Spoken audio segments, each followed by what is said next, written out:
आप देख रहे हैं गया 24/7। अब बिहार में उपचुनाव की बिगुल बज चुकी है और इसको लेकर के कई पार्टियां मैदान में उतरी हुई हैं और नामांकन भी शुरू हो गया है। इसी बीच हमारे साथ मौजूद हैं बेलागंज उपचुनाव में अपना नामांकन कराया है एआईएम से युवा पत्रकार समाज सेवी जामिल हसन ने। उनसे बातचीत करते हैं, जानते हैं कि किस मुद्दों के साथ इस बार मैदान में है। जामिल, स्वागत है आपका हमारे चैनल पे। किस मुद्दों के साथ आप इस बार बेलागंज मैदान? सबसे पहले मैं जितने भी यहाँ मीडिया के लोग आए, चाहे वो प्रिंट मीडिया हो चाहे इलेक्ट्रॉनिक मीडिया, मैं उन सबका स्वागत करता हूँ, उनका खैर मकदम करता हूँ और शुक्रिया अदा करता हूँ कि वो इस बिजी शेड्यूल में यहाँ आए।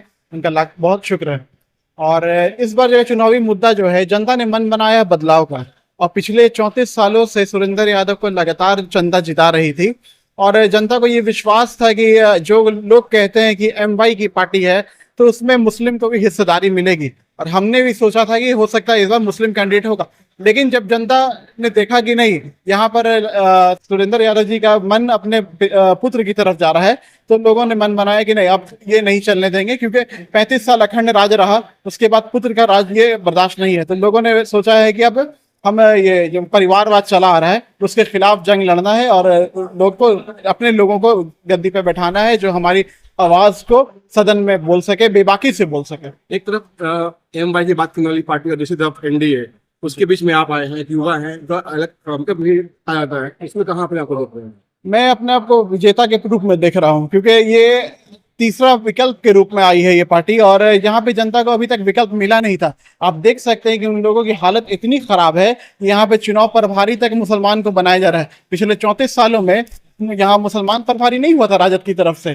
तो जो एआईएमआईएम का जो दस्तक हुआ यहाँ, तो वो इतनी घबरा चुकी है कि मुसलमान प्रभारी उतरा, अभी बहुत सारे मंत्री भी उतरेंगे, एमएलसी भी उतरेंगे। ये खौफ है हमारी पार्टी का, अल्हम्दुलिल्लाह, क्योंकि हम लोग डरने वाले लोग नहीं हैं, हम लोग लड़ने वाले लोग हैं। कहा जाता है कि जो विपक्षी पार्टी है वो आरोप लगाती है कि वैसी की पार्टी सिर्फ मुसलमानों की पार्टी है, इस पर क्या सच्चाई है?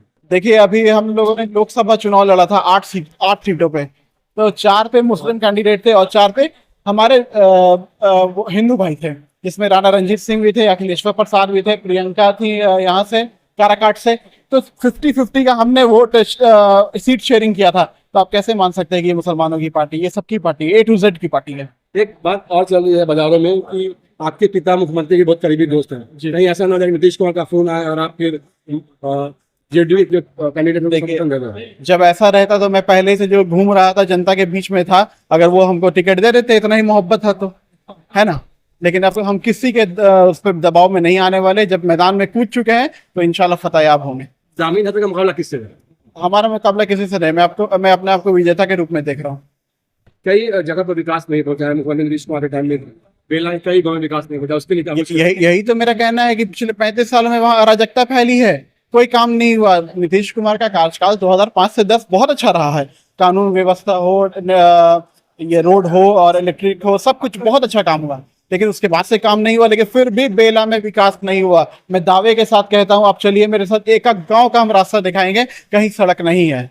और मैं हर जगह का वो किया, भ्रमण किया हूँ, वहाँ पे देखा हूँ और पब्लिक से मुखातिब हुआ हूँ कि आपने लोकल प्रॉब्लम्स क्या है, क्या नहीं है, और उसको जानने की कोशिश किया हूँ। आप इंफ्रास्ट्रक्चर की बात देख लीजिए, वहाँ पे एक भी अच्छे हॉस्पिटल नहीं है, स्कूल अच्छे नहीं है, स्कूल की हालत बिगड़ी हुई है। स्कूल में मैंने देखा है भैंस बंधे हुए। तो वो सब भी हमारे ये इश्यूज हैं और इसको हम लोग उठाने का काम करेंगे पूरे चुनाव में, और इंशाल्लाह इस बार जनता बदलाव करेगी। अगर आप चुनाव जीतते हैं तो बेला में अच्छे कॉलेजेस नहीं है, कोई जॉब कोर्स के कॉलेजेस नहीं है, तो क्या जामिल तो ध्यान देंगे? बिल्कुल, सबसे पहला हमारा प्रिविलेज रहेगा कि एजुकेशन, पढ़ाई बहुत सबसे ज्यादा जरूरी है। आज अब अगर सदन में ये कोई बहस करता है तो वो क्वालिफाइड होता है तभी बहस करता है, वरना सदन में पहुंचने वाले हमारे बहुत नेता हैं। देखिए कितना बार वो भाषण देते हैं। आज वो सदन में पहुंचे, हमारे बहुत सारे विधायक मुसलमान हैं और बहुत सारे और भी कौम से आते हैं, लेकिन वो क्या बोलते हैं क्या नहीं बोलते हैं कि पार्टी से बंधे रहते हैं। इस पे भी पब्लिक को ध्यान देना चाहिए। हमारी बेबाकी से कौन बात कर सकता है, इस पे ध्यान लगाइए कि हमारा ऊपर की क़यादत क्या है। हम अगर नीचे में जामिन को देख रहे हैं तो जामिन के ऊपर कौन है? बैरिस्टर असदुद्दीन ओवैसी साहब है जो बेबाकी से बात करते हैं। इसको बहुत जरूरी है कि इस पे मंथन करे जनता कि आप किसको मजबूत करने जा रहे हैं, कि आप लालू को मजबूत करने जा रहे हैं कि नीतीश को मजबूत करने जा रहे हैं। और एक और कंफ्यूज पार्टी बीच में आई है, जिसने 4 सीट पे अभी तक पागल बनी हुई है। कभी ये उम्मीदवार, कभी वो उम्मीदवार, कभी कुर्सी तो तोड़वा दे रही है, कभी कुछ करवा दे रही है, मजा ले रही है। और उनके खिलाफ अगर नारेबाजी कर दीजिएगा तो बोलता है चुप रहो, गर्दन काटी जाएगी। डिक्टेटरशिप है।